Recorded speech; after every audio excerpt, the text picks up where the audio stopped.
primeiro lugar, como também foi hoje abordado aqui, e foi motivo de uma perplexidade manifestada pelo ministro Gilmar Mendes, que, efetivamente, muito embora vários depoimentos parlamentares, que não se poderia imaginar o contrário, que eles não iam depor dizendo que naquela casa importante da República há venda de votos, mas, por força da perplexidade manifestada pelo ministro Gilmar Mendes,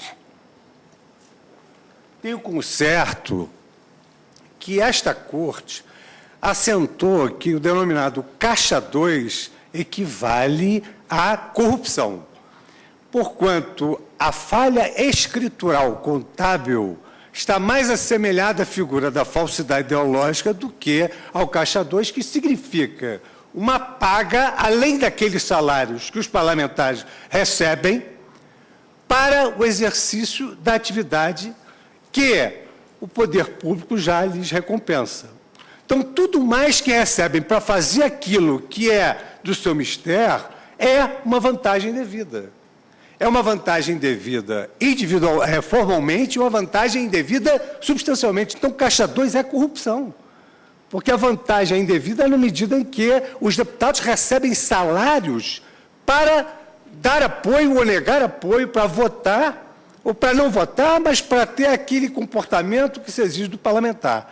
Se o parlamentar recebe uma paga para exercer a função que lhe é peculiar, isto é corrupção. Certamente não vou receber para votar contra. É uma conclusão que eu... É curta.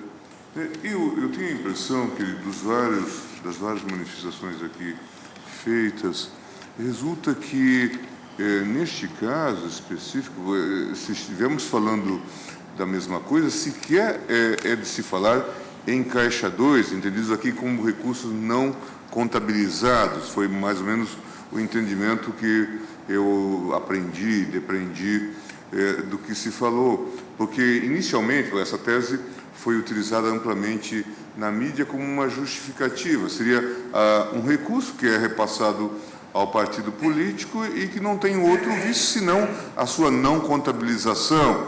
E, com isso, haveria um eventual enquadramento no Código Eleitoral que, no caso, já estaria prescrito. Mas o que nós estamos falando... Não, o que eu coloco exatamente, mas no voto o Caixa 2 desta ação penal é o tegumento protetor da mais deslavada corrupção passiva.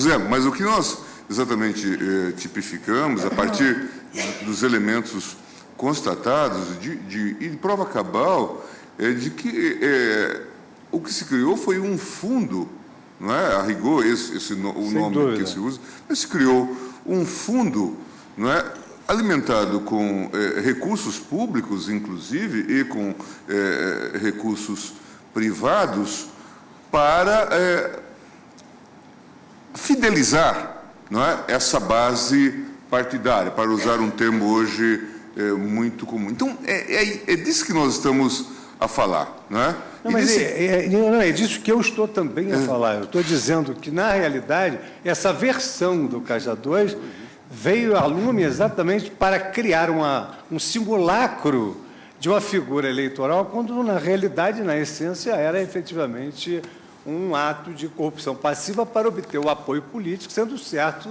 que o eminente relator conseguiu, de forma minudente, comprovar a contemporaneidade daqueles recebimentos com a votação de matérias de relevo. Se Vossa Excelência permite, em parte, não é à toa o nome Caixa 2.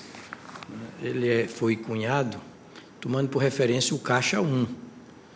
O Caixa 1 corresponde a uma provisão de recursos oriundos da iniciativa privada, de doadores físicos e coletivos para financiamento de campanha. O Caixa 2 teria a mesma origem privada, porém, recursos não contabilizados e não arrecadados nos termos da lei, que a lei permite o financiamento privado de campanha. Agora, não se cogita sequer de Caixa 2 quando essa provisão é feita fora de época, né? em período de entre-safra eleitoral. Não faz o menor sentido. E, em segundo lugar, quando a origem do recurso é pública, ainda que parcialmente, há uma pré-exclusão lógica, portanto, de qualquer ideia de Caixa 2, porque seria o maior guarda-chuva deste mundo, o álibi mais objetivo para impedir a incidência das normas penais comuns, não eleitorais, das normas penais sobre corrupção, ativa e passiva, sobre peculato, sobre extorsão, sobre prevaricação, etc. Nunca mais incidiriam essas normas protetoras de bens que se resumem nos interesses da administração pública e na imagem, nunca mais essas normas incidiriam, porque seria a coisa mais fácil do mundo dizer que essas figuras criminosas seriam afastadas pela figura menos danosa à sociedade, daí porque apenadas com mais suavidade, do Caixa 2. Se fosse possível, em tese, hipoteticamente, admitir a formação de Caixa 2 com dinheiro público, certamente a lei incriminaria esse hábito com muito mais rigor, com uma pena possivelmente decuplicada. De sorte que falar de dinheiro público e Caixa 2 é falar de coisas que se excluem mutuamente, claro, por modo radical, absoluto. É exatamente a nossa mesma linha de pensamento, que foi assim que nós concluímos o voto antecedente sobre a corrupção passiva, né?